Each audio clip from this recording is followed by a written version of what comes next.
अब जो next trick मैं आपके साथ शेयर करने जा रही हूँ वो है कपड़ों की स्मेल से रिलेटेड। बारिश के दिनों में या कपड़े जब हम अलमीरा में रख देते हैं और बहुत दिनों तक यूज नहीं होते तो कबर्ड्स में एक अलग सी स्मेल हो जाती है। जब वो कपड़े आप यूज के लिए उठाते हैं तो आप देखते हैं उसमें कुछ स्मेल सी आ रही है, जैसे सीलन की स्मेल या मस्टी स्मेल। तो उस टाइप की स्मेल को ज्यादातर यही रहता है कि हमें अब कपड़े धोने होंगे या फिर धूप में बहुत देर के लिए डालने पड़ेंगे तभी वो स्मेल जाती है। तो एक तरीका तो यही है कि आप उसे धूप में डाल दें 2-3 घंटे के लिए तो स्मेल चली जाती है।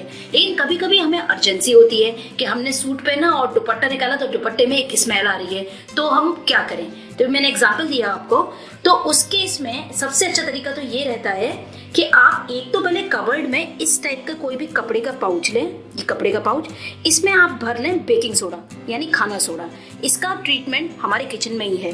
बेकिंग सोडा से ये पाउच पूरा भर लें और इसमें 3-4 बूंद अपने फेवरेट जो भी आपका मनपसंद एसेंशियल ऑयल हो, जैसे lavender oil, tea tree oil, कोई भी खुशबू का तेल, आप एसेंशियल ऑयल जिसका कि लिंक मैं अपने डिस्क्रिप्शन बॉक्स में दूंगी, आप वहां से भी परचेज कर सकते हैं और किसी भी केमिस्ट शॉप पे या अच्छे मॉल्स वगैरह में ये मिल जाते हैं। तो वो आप 3-4 बूंद बेकिंग सोडा के साथ पाउच में भर के डाल लें और इस पाउच को आप अपने कपड़ों वाली अलमारी में जगह जगह रख दें। इससे एक तो जो एक ऑर्डर बन जाती है, खराब स्मेल आ जाती है कबर्ड में, वो चली जाएगी और कपड़े भी बढ़िया महकने लगेंगे। अब जो मैं दूसरा तरीका आपको बताने जा रही हूँ कि आपको कोई दुपट्टे पहन के जाना है और उसमें स्मेल आ रही है तो उसके लिए क्या करें। इस दुपट्टे में मान लीजिए बारिश की या रखे हुए कपड़ों की स्मेल आ गई है, जैसे सीलन की आ जाती है, ये मैंने लिया है बेकिंग सोडा।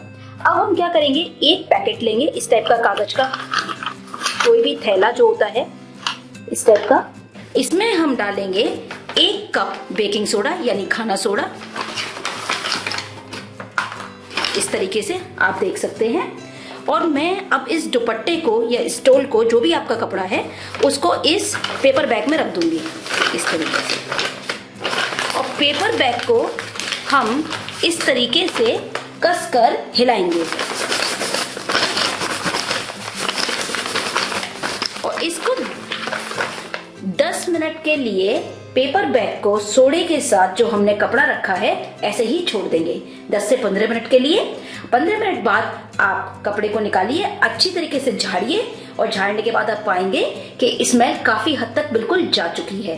तो ये बहुत ही अच्छी ट्रिक है, जब आपको जल्दी हो और आप कपड़े को धो नहीं सकते और आपको पहनना हो तो आप जल्दी से ये काम कर सकते हैं। तो ये बहुत ही अच्छी ट्रिक है।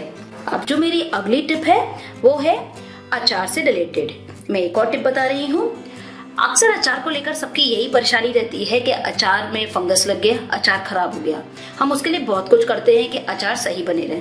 तो एक छोटी सी टिप मैं आपके साथ शेयर कर रही हूँ, वो ये कि जब भी आप बरनी में से या जार में से अचार निकालते हैं खाने के लिए, तो आप कभी भी प्लास्टिक की या स्टील की स्पून का इस्तेमाल ना करें और ना ही हाथ से कभी अचार को निकालें। आप हमेशा लकड़ी की ही चम्मच से अचार निकालें, इससे अचार खराब नहीं होगा, उसमें जल्दी फंगस नहीं आएगी। तो ये बहुत ही अच्छा तरीका है अचार को फंगस लगने से बचाने का। अब जो नेक्स्ट टिप है वो है खाना गर्म करने को लेकर के। अक्सर जब हम माइक्रोवेव में खाना गर्म करते हैं, जैसे मैंने ये राइस लिया हुआ है प्लेट में और मैं इसको अगर गर्म करती हूँ माइक्रोवेव में, तो कई बार खाना बीच में गर्म नहीं होता, पूरे में इक्वल तरीके से वो गर्म नहीं होता, समान मात्रा में, कहीं ज्यादा गर्म होता है, कहीं बीच में गर्म नहीं होता। तो उसके लिए हमें क्या करना चाहिए, तो इस तरीके से बीच में बिल्कुल जगह कर दें और चारों तरफ खाने को फैला दें। तो इस टेक्निक से खाना बिल्कुल समान तरीके से गर्म होता है। मैंने इस तरीके से प्लेट को रख दिया है माइक्रोवेव में गर्म होने के लिए। अब मैं इसको गर्म करूंगी तो चावल बिल्कुल बढ़िया से हर तरफ से गर्म होंगे। तो ये बहुत ही अच्छी टेक्निक है खाना गर्म करने के लिए। नेक्स्ट टिप बड़े ही काम की। बैगन भरता सबको बहुत पसंद होता है, लेकिन जब भी हम भरता बनाते हैं तो कभी कभी बैगन में बहुत बीज यानी कि बहुत दाने निकल आते हैं। उसकी वजह से बैगन का जो स्वाद होता है भरते का वो उतना बढ़िया नहीं लगता। तो उसके लिए बहुत ही अच्छी मेरे पास टिप है। जब भी आपको बैगन का भरता बनाना हो तो बैगन हमेशा हल्के वजन का ही खरीदें।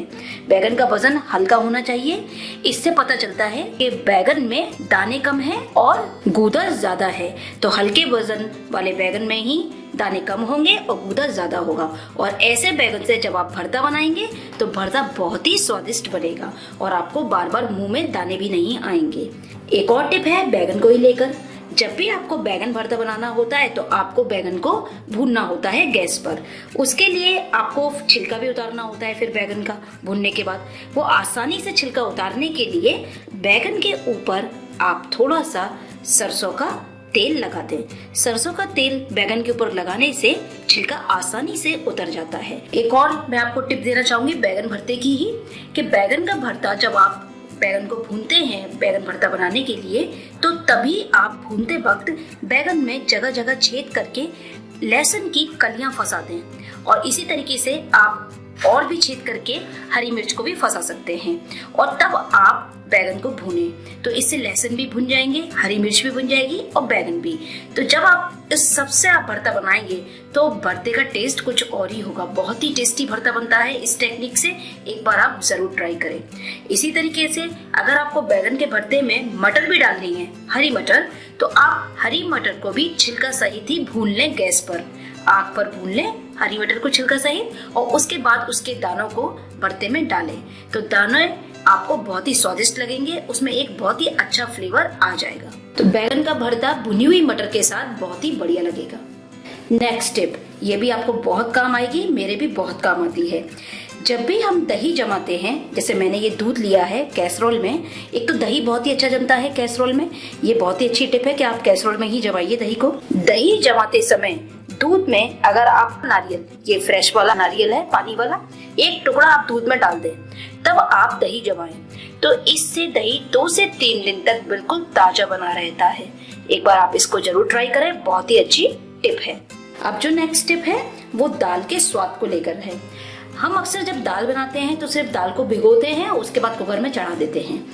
अब की बार जब आप दाल बनाएं, कोई भी दाल, ये मैंने जैसे मसूर दाल ली है, ये मूंग की दाल ली है, मैं एग्जाम्पल आपको दे रही हूँ, दाल को एक बार आप हल्का रोस्ट कर लें, यानी हल्का बिना तेल के भून लें। अब आप जब भुनी हुई दाल को बनाएंगे तो आप दाल के स्वाद में परिवर्तन खुद देखेंगे। इतना सौंधा स्वाद आता है दाल में। भुनी हुई दाल को जब आप पकाते हैं, दाल बहुत ही टेस्टी बनती है। सभी लोग आपके घर में दाल की बहुत तारीफ करेंगे अगर आप दाल को हल्का भूनकर बनाती हैं तो। नेक्स्ट टिप है पापड़ सेकने को लेकर के। अक्सर लोग जब पापड़ को गैस पर सेकते हैं तो ज्यादातर शिकायत रहती है कि पापड़ जल गया जगह जगह से, और जला हुआ पापड़ बिल्कुल अच्छा नहीं लगता, और जबकि पापड़ खाने में स्वाद को और बढ़ाता ही है। साइड में सभी लोग लंच में या डिनर में पापड़ रखना चाहते हैं, तो उसके लिए आप क्या करें, सबसे अच्छा तरीका, आप पापड़ लें और इस तरीके से उस पर हल्का सा घी लगा लें, सब तरफ घी या ऑयल कुछ भी,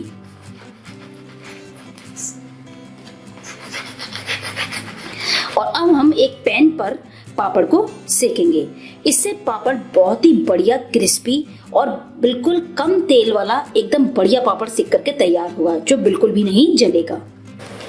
तो इस तरीके से हमें बिल्कुल मीडियम गैस पर धीरे धीरे इसको सेकना है।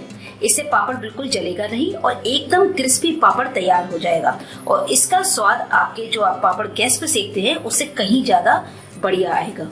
मैंने गैस बंद कर दी है और आप देख सकते हैं कि कितना अच्छा पापड़ में कलर आ गया। ये लीजिए, पापड़ बिल्कुल क्रिस्पी तैयार है। सबसे खास बात, इसमें ज्यादा ऑयल भी नहीं भरा और इसका स्वाद बिल्कुल जो तले हुए पापड़ का होता है बिल्कुल वैसा आएगा, और आपका पापड़ जला भी नहीं, और हर कोई आपकी तारीफ करेगा ये पापड़ खा के, क्योंकि इसकी खुशबू और इसका करारापन बहुत ही अलग टाइप का होता है और ये बहुत अच्छा लगता है।